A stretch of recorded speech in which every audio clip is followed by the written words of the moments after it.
उम्मीद उम्मीद और उम्मीद। कहते हैं उम्मीद पर दुनिया कायम है और उम्मीद का साथ कभी छोड़ना नहीं चाहिए। और उम्मीद जब तक नहीं है तभी तक जीवन है और जीवन ही उम्मीद है। और उम्मीद की बात आज मैं क्यों कर रहा हूँ, क्योंकि मुझे लगातार फोन आते हैं। आज सुबह भी एक फोन आया और उन्होंने पूछा, मनोज भाई क्या कोई उम्मीद है?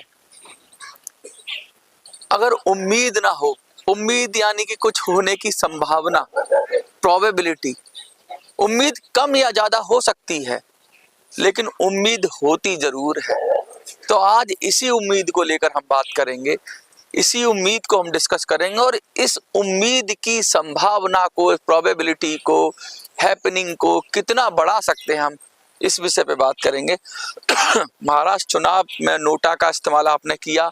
बहुत सारे लोगों ने मुझे व्हाट्सएप पे भेजा कि मनोज भाई वी हैव डन, नोटा को दबा दिया हमने। नोटा का नंबर भी बता रहे हैं, कोई कह रहा है 17वें नंबर पे, कोई कुछ कह रहा है, व्हाट्सएप पे कह रहे हैं आप। बहुत खुशी मिलती है मुझे जब आप लोग एक्शन करते हैं। और देखिए, कर्म करे जा, फल की चिंता मत कर रहे इंसान, और जैसा कर्म करेगा वैसा फल देगा भगवान। तो कर्म बहुत जरूरी है और कर्म की महिमा इतनी अपार है कि अगर आपका कर्म हो और कर्म के साथ उसकी कर्म की दिशा भी सही डायरेक्शन में हो तो रिजल्ट अवश्य आता है। तो आज इसी विषय पे बात करेंगे कि पेंशनर्स, अच्छा सबको नमस्कार करना तो भूल ही गया, तो सबको नमस्कार, विधिवत शुरू करते हैं।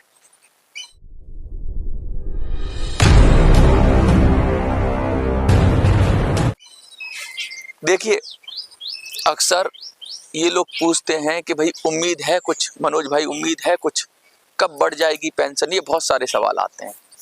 और मैं फिर वही बात कहता हूं कि मुझे आपसे उम्मीद है कि आप कुछ एक्शन करेंगे और आपको मुझसे उम्मीद है कि मैं कोई खबर दूंगा। तो पहले ही वीडियो हमने बनाई थी कि आप खबर बनाओगे तभी खबर बनेगी, और आप अब खबर बनाने के लायक मुझे लगता है हो गए हो। थोड़ा ही सही मेरी बात आप समझ रहे हो। एग्जिट पोल आ गया है, एग्जिट पोल के नतीजे भी आ गए हैं, बहुत सारे एग्जिट पोल भी आ गए हैं। सॉरी, माफ करिएगा, मैंने एग्जिट पोल बोल दिया। चुनाव हो गया है, चुनाव के नतीजे आ गए हैं और बहुत सारे एग्जिट पोल आ गए हैं। एग्जिट पोल क्या है? ये 2-3 दिन का बिजनेस है। लोगों में क्यूरियोसिटी होती है, लोगों में जिज्ञासा होती है। कुछ लोग बैठ जाते हैं और उस जिज्ञासा को बुनाते हैं और सीटें दिखाते हैं, तो उनका बिजनेस है। एग्जिट पोल में कौन आगे आ रहा है, कौन पीछे आ रहा है, तो असल में क्या है कि ये सब परसेप्शन है और 2-3 दिन में पिक्चर क्लियर हो जाएगी। अब कुछ लोगों को ये दुख होगा कि यार बीजेपी जीत रही है, कुछ लोगों को ये खुशी होगी कि अरे यार बीजेपी जीत रही है, कुछ लोगों को ये दुख हो जाएगा कि कांग्रेस हार रही है, कुछ लोगों को ये खुशी हो जाएगी कांग्रेस, मतलब कुछ लोगों को इसमें भी खुशी हो जाएगी कांग्रेस हार रही है। तो कहने का मतलब ये है कि अभी जो कुछ है, लोगों का अलग अलग तरह का माइंडसेट है। कुछ लोगों को दुख हो रहा है, कुछ लोगों को खुशी हो रही है, लेकिन असली खुशी 2 दिन बाद होगी। लेकिन पेंशनर्स, मैं आपसे पूछना चाहता हूँ, क्या हमें दुख या खुशी होनी चाहिए? क्या हमें किसी की हार जीत से कोई फर्क पड़ना चाहिए? मुझे लगता है नहीं पड़ना चाहिए। बहुत सारे लोग कहेंगे कि वो वाली पार्टी हार गई। भाई तुझे फर्क पड़ रहा होगा, कांग्रेस हार गई है, हमें कोई फर्क नहीं पड़ेगा। बीजेपी हार जाएगी तो क्या हमें फर्क पड़ेगा? हमें कोई फर्क नहीं पड़ेगा, क्योंकि बीजेपी ने भी हमें कुछ नहीं दिया, कांग्रेस ने भी हमारी आवाज नहीं उठाई। कांग्रेस का जो गठबंधन है ना बीजेपी का, अब अलग अलग लोग आंकड़े दे रहे हैं कि लाडली बहना की वजह से इनको वोट मिल गया, वो दूसरी स्कीम की वजह से वोट मिल गया, यहाँ से वोट मिल गया, वहां से वोट मिल गया। सब हवा में लठ मार रहे हैं। लेकिन मैं ये देखना चाहता हूं कि नोटा को किस वजह से वोट मिला, आप लोगों ने कितना वोट किया। कुछ लोगों ने कहा कि हमने 10-10 लोगों का वोट किया, मेरे पूरे परिवार ने वोट किया। मैं आप सबका तहे दिल से आभारी हूं। कुछ लोग कह रहे हैं मनोज हमें ना विपक्ष को जिता देना चाहिए था। कौन पक्ष कौन विपक्ष, मुझे ये बताओ मेरे भाई। मैं आपसे हाथ जोड़कर पूछता हूं, क्यों जिता दें विपक्ष को? क्या विपक्ष ने हमारी आवाज उठाई है? क्या विपक्ष ने ये कहा है कि हम पेंशन का काम करेंगे? तो क्यों जिता दें, मेरा एक सवाल है आपसे।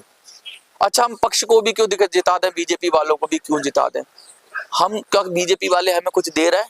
कुछ नहीं दे रहे। मैं इसीलिए कह रहा हूं कि सबसे पहला काम तो ये है कि तुम इस झंझट से, इस लूप से, इस जाल से कि इसको हराना, उसको हराना, इससे गुस्सा निकालना, उससे गुस्सा निकालना है, कह रहा हूं आप सबसे इन भावनाओं से निजात पालो, निष्पक्ष हो जाओ और इन भावनाओं से दूर हो जाओ।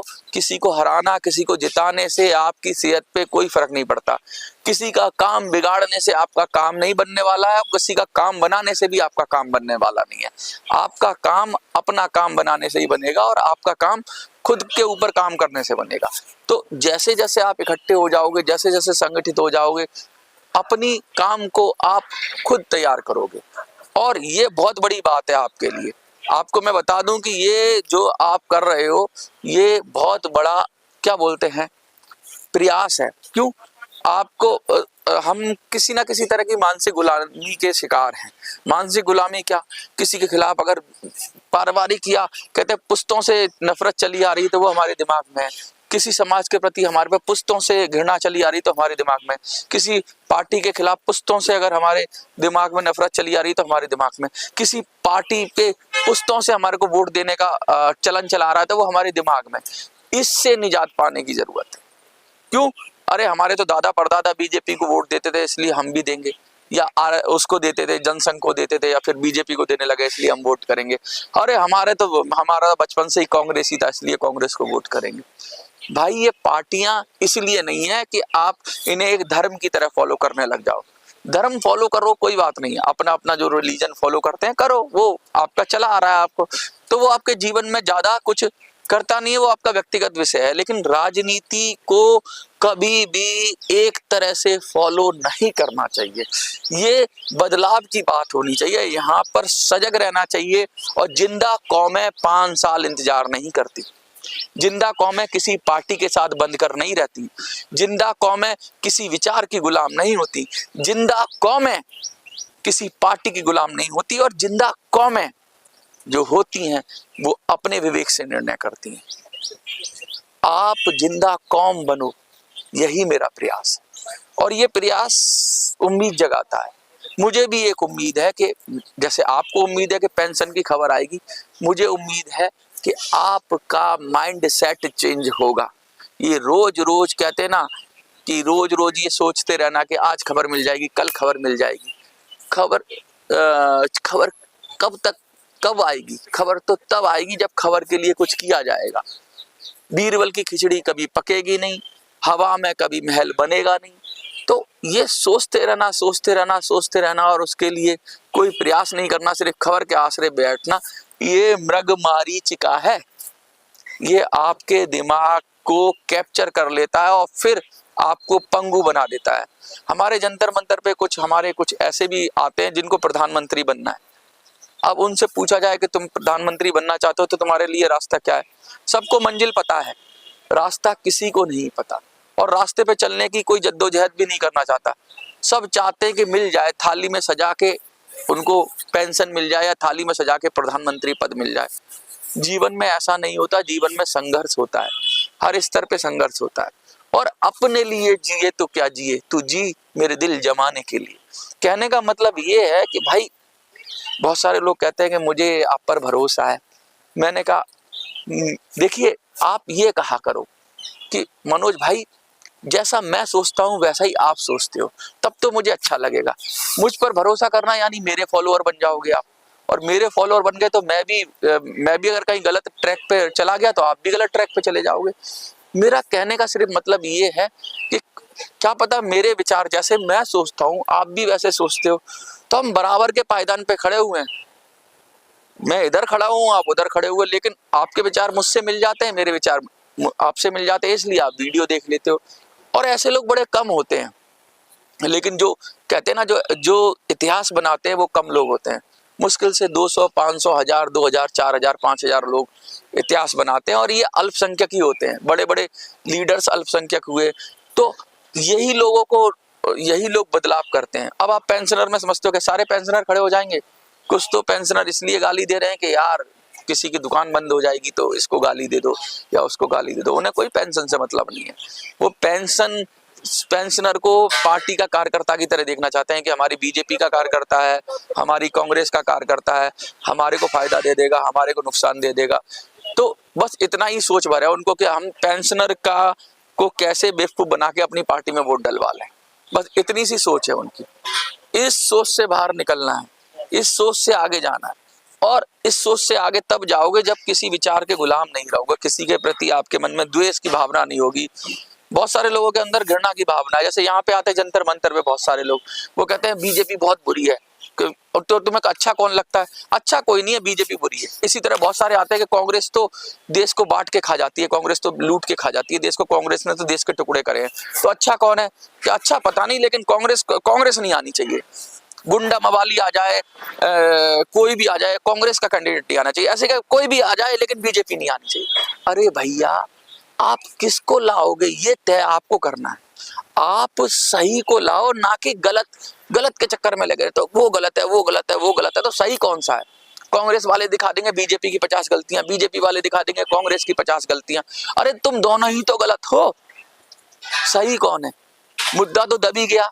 मुद्दा कुछ होता है राजनीति में, मुद्दा कुछ बना दिया जाता है। उस नेता ने उस नेता को गलत बोला, वो उसने महिला विरोधी बात की, उसने पुरुष विरोधी बात की, उसने ये बात किया। ये क्या मुद्दे हैं? अरे कौन सुन रहा है? और कहते हैं नेताओं की कोई इज्जत नहीं होती, और इज्जत का वो लेके घूमते हैं, मटका लेके घूमते हैं, और कब उनका मटका फूट जाता है इज्जत का पता नहीं। चुनाव के समय ही फूटता है, फिर वो मानहानि लगाते हैं एक दूसरे पर।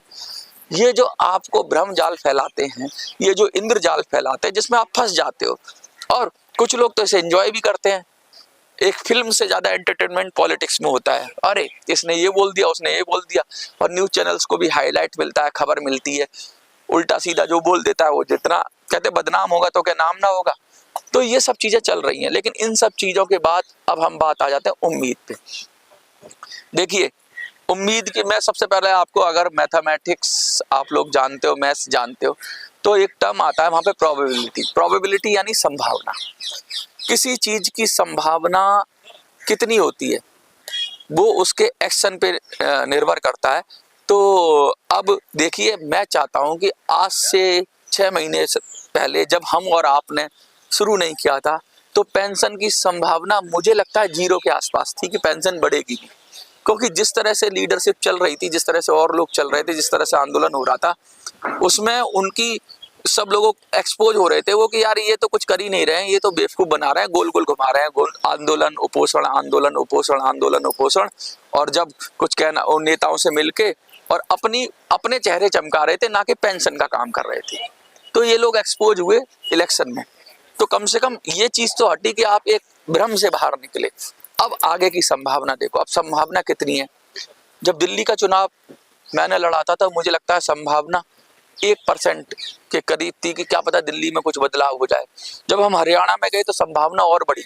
हरियाणा चुनाव के अंदर जब आप लोगों ने नोटा को वोट किया तो कहीं ना कहीं छोटा वीक ही मैसेज गया, लेकिन गया। तभी तो लगातार ये मीटिंगें हुई।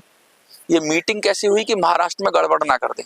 अब देखिए, हम तो बड़े लीडर है नहीं, तो उनको लगा कि पेंशनर्स, अगर ये जो स्टैंड ले लिया हम लोगों ने, इसी स्टैंड पे और भी पेंशनर आ जाएंगे, पेंशनर के बड़े नेता आ जाएंगे, तो खेल बिगड़ जाएगा।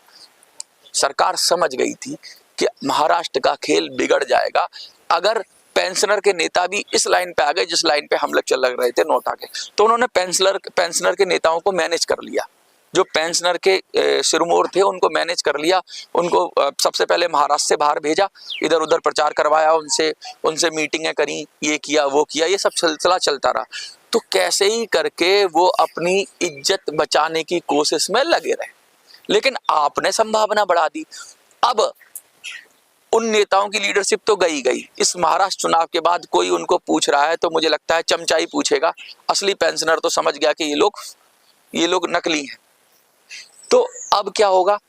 अब आपकी संभावना महाराष्ट्र चुनाव के बाद पेंशन मिलने की और ज्यादा बढ़ जाएगी, क्योंकि नोटा आप जब दबाओगे ना, नोटा दबाओगे और उसमें अगर रिजल्ट आ गया, मुझे ये नहीं पता कि बीजेपी जीतने वाली है या कांग्रेस जीतने वाली है, मैं कोई एग्जिट पोल की भविष्यवाणी नहीं कर रहा, लेकिन मैं सिर्फ ये देखना चाहता हूं कि नोटा कितना आएगा। आपने कितना मेरी बात मानी, कितना परसेंट नोटा को वोट आया। और परसेंट भी क्या, जो मार्जिन वोट है ना, जीत और हार का, क्या नोटा वो डिसाइड कर पा रहा है? क्या 10-5 सीटों पर भी 20-25 सीटों पर भी नोटा को इतना वोट मिल रहा है कि वो किसी की हार और जीत को में डिफरेंस पैदा कर दे, तो फिर मुझे लगता है हमारी सफलता मिल जाएगी पेंशन की अगली सीढ़ी में। इसके बाद जो हम करेंगे, जो अगला हमारी पड़ाव है वो 25 तारीख से हमने 30 तारीख किया है, 30 नवंबर तक पत्र भेजने का। तो भैया पत्र भिजवाओ ना प्रधानमंत्री को, संभावना बढ़ाओ। जो मुझसे पूछ रहे हैं पेंशन की संभावना है बढ़ने की, कोई मैं आपसे कह रहा हूं पेंशन बढ़ने की संभावना को बढ़ा दो, एक्शन को बढ़ा दो, जुट जाओ, लग जाओ और हिम्मत के साथ एकजुट हो जाओ और इन नेताओं के पुराने चक्कर में बेवकूफ बनाना चक्कर को छोड़ दो, इन पार्टीबाजी को छोड़ दो, पेंशन के काम में लग जाओ। जैसे मैं लगा हुआ हूं वैसे आप भी लग जाओ। और आपने मेरी बात मानी तो अभी तक आप फॉलोअर थे, मैं उनसे कहना चाहता हूं कि कोई नेता ऊपर से आसमान से टपक के नहीं आएगा। जो मेरी बात मान रहे हैं, जो जिन्होंने एक पत्र भिजवाया है, मैं आज उनसे कह रहा हूं जिन्होंने एक भी पत्र भेजा है, क्या आप 2-4 पत्र और नहीं भिजवा सकते? आप जरूर भिजवा सकते हो। आपके अंदर वो क्षमता है कन्विंस करने की। मुझे लगता है एक आदमी 100 लोगों को कन्विंस कर सकता है। एक कोई बहुत बड़े पॉलिटिकल आदमी ने कहा था आज से 15 साल पहले मुझे कि एक आदमी 100 लोगों पर प्रभाव डाल सकता है। तो अगर 5000 लोगों ने 10,000 लोगों ने को मैंने प्रभाव डाल दिया तो आप भी 100 लोगों पे प्रभाव डाल सकते हो। उनको मना लो पत्र भेजने के लिए, क्योंकि और कोई आपके पास अभी तक तो कोई रास्ता मुझे नहीं दिख रहा। कोई और रास्ता होगा तो हम उसको फॉलो कर लेंगे। कोई बड़ा पेंशन का लीडर आएगा और वो कहेगा नहीं नहीं ये तरीका है बढ़िया, जो काम करेगा। नया तरीका होना चाहिए कम से कम। देखो पुराने तरीके तो सब पता लग गया कि सब पुराने तरीकों में वही हो रहा है सब कुछ। कोई नया तरीका लेके आएगा तो हम उसको भी फॉलो कर लेंगे। हमें कोई ये नहीं है कि हमें कोई बुलाएगा अपने मंच पर तो हम जरूर जाएंगे। हम सबके साथ सहयोग करने को तैयार है, पेंशन की लड़ाई मिलकर लड़ने को तैयार है। हमारा किसी से वो नहीं है, किसी से मतलब दुराग्रह नहीं है हमारे मन के अंदर। हम आपसे कह रहे हैं कि भैया पेंशन की संभावना बढ़ा दो, पेंशन मिलने की संभावना बढ़ा दो। मुझसे पूछ कर मत बढ़ाओ, अपने एक्शन से पेंशनर आप लोग पेंशन की संभावना बढ़ा दो और मिलेगी पेंशन। ये तो मैं पहले ही कह चुका हूं। कितनी जल्दी मिलेगी क्योंकि टाइम नहीं है टाइम आपके पास, तो टाइम नहीं है ये आप समझ लो और ज्यादा इंतजार मत करो। उठो, खड़े हो जाओ और अपनी जगह से उसी जगह से प्रधानमंत्री को पत्र भेजो। और नोटा देखो, नोटा का रिजल्ट हम परसों डिस्कस करेंगे। कल का दिन बीच में, परसों शायद रिजल्ट आ जाएगा। आज 21 तारीख है, 22-23 को रिजल्ट आ जाएगा। कल देखेंगे हम कितना हमारे को नोटा से मिला है। मुझे लगता है हरियाणा से तो हम बेहतर ही करेंगे। बड़ा भी स्टेट है और ज्यादा पेंशनर है, लेकिन कितना बेहतर करेंगे तो हम रुकने वाले थोड़ी ना है। और ये कहते ना चिंगारी सुलग गई है, 16 बनते देर नहीं लगेगी। अपने अंदर 16 जगा लो, अपने अंदर आग जला लो और पेंशन की संभावना बढ़ा दो। अब समझ रहे हो ना, पेंशन की खबर बनाने के लिए पेंशन मिलने की संभावना बढ़ाओ, एक्शन की संभावना बढ़ाओ। बुजुर्ग हो तो घर बैठे बैठे काम करो, पत्र भेजो प्रधानमंत्री को और उनको कहो कि हम नैतिक रूप से आपको अपना प्रधानमंत्री मानने से इनकार करते हैं अगर अपने 15 तारीख तक हमारी पेंशन नहीं बढ़ाई। बहुत सारे वादे तो हो ही रहे हैं, एक बार ये भी कोशिश करके देख लो। बहुत मांग कर तो बहुत देख लिया, एक बार चेतावनी देकर देख लो। और मुझे लगता है क्या पता चेतावनी काम कर जाए, क्या पता हमारी आपकी दुआएं काम कर जाए। अगर पेंशन मिल जाए ना तो हम सब बैठकर जंतर मंतर पर सेलिब्रेट करेंगे। यहीं जंतर मंतर पे बड़ा धरना लगाएंगे। धरना नहीं लगाएंगे, एक तरह का मैं वो दिन इंतजार में बैठा हुआ हूँ कि हम सब आप साथ बैठेंगे और यहाँ एक साथ बैठकर खाना खाएंगे और पेंशन बढ़ जाए इसी उम्मीद के साथ, आपकी पेंशन बढ़ जाए, आपकी खबर बढ़ जाए इसी उम्मीद के साथ। क्योंकि उम्मीद से ही मैंने शुरू किया था और उम्मीद पर ही खत्म करता हूँ। उम्मीद की संभावना बढ़ा दो, उम्मीद को मरने मत देना। उम्मीद मरती तब है जब एक्शन नहीं होता। एक्शन करना और ऐसा करना एक्शन कि दुनिया देखे कि बुजुर्ग अब भी उतने दमदार हैं, अब भी उतने ताकतवर हैं कि वो भी बदलाव कर सकते हैं। युवाओं ने तो बहुत बार सत्ता बदली है, बुजुर्ग व्यवस्था बदलेंगे। सत्ता युवा बदलता है, गुस्से में बदलता है, बुजुर्ग सोच समझ के व्यवस्था बदल देगा और व्यवस्था बदलेगी तो सदियों तक हमारे और आपको, हमारी पूरी पीढ़ियों को फायदा होगा। क्योंकि हम आप जो बुजुर्ग हैं वो अपनी पीढ़ियों को बेहतर भविष्य देकर जाना चाहते हैं। इन्हीं शब्दों के साथ मैं मनोज सुराजी, देखते रहिए मिनी संसद। जय हिंद, जय भारत।